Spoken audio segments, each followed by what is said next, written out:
जो बनासकांठा ડીસા तालुकाना समोनाना गाम छे। समोनाना ग्राम पंचायत में 2020 અને 21 अनुक्रमे 159 અને 133 लग्न की नोंधणी थई।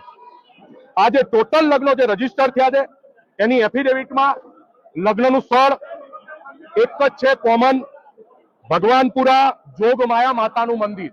250 करता वधारे लग्न में एक ज स्थळ बताववामां आव्युं छे, भगवानपुरा जोगमाया माता मंदिर। आ एना फोटोग्राफ्स ए माताजीना मंदिरना आ फोटोग्राफ्स छे। आ कोई एवुं भव्य मंदिर नथी के अहींया 250 लग्न थाय। आ एक खाली नानुं देरुं छे, आस्थानुं केन्द्र छे, एनी जग्याए 250 लग्नो बताववामां आव्या छे। बीजी महत्वनी वात, आ 250 करता पण वधारे लग्नोमां तमामे तमाम साक्षी एक ज छे।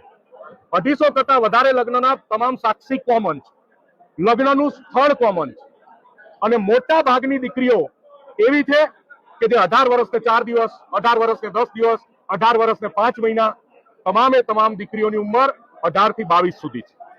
એ જે લગ્ન કરાયા એ લગ્નમાં જે ગોરભા બતાયા છે, જે ગોરભાની હાજરી બતાવી છે, એ ગોરભાનું નામ છે પાલનપુરમાં રહેતા મુકેશભાઈ શાસ્ત્રી।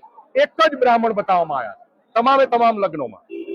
બીજી મહત્વની વાત, 2022 પછી ત્યાંથી રજિસ્ટ્રાર અધિકારીની બદલી થઈ ગયા પછી એ ગ્રામ પંચાયતમાં 2022 માં ખાલી 3 લગ્નો છે, 2023 માં માત્ર 2 લગ્નો છે। એ ગામના સરપંચને જ્યારે પૂછવામાં આવ્યું તો સરપંચે કીધું કે આટલી મોટી સંખ્યામાં કે એક પણ લગ્ન આ જોગમાયાના મંદિરે થયા હોય એવું મારા ધ્યાને નથી। એ મંદિરની ઠીક સામે જે તબેલો છે એ તબેલાવાળા કમલેશભાઈનું પણ સ્પષ્ટ કહેવું છે કે મારો તબેલો આ મંદિરની સામે જ છે, મેં એક પણ લગ્ન આ જોગમાયાના મંદિરે થતા જોયા નથી। જે તે સમયે એ વખતના જિલ્લા વિકાસ અધિકારી સ્વપ્નિલ ખરેને પણ પૂછવામાં આવ્યું હતું અને સ્વપ્નિલ ખરેને જ્યારે રેકોર્ડ બતાવવામાં આવ્યો ત્યારે સ્વપ્નિલ ખરેએ પણ સ્વીકાર્યું હતું કે હું માનું છું કે આ લગ્ન રજીસ્ટ્રેશનમાં ક્યાંક ને ક્યાંક ધાંધલી થઈ છે। આમાં તમામ દોષિતો ઉપર લાગતા વળગતા ઉપર ફોજદારી ફરિયાદ દાખલ કરવામાં આવે, ખાતાકીય તપાસ નહીં પણ ફોજદારી રાહે તપાસ થાય। જે અધિકારી, સાક્ષી કે બીજું કોઈ જે પણ એમાં આરોપી છે એમની ધરપકડ કરવામાં આવે।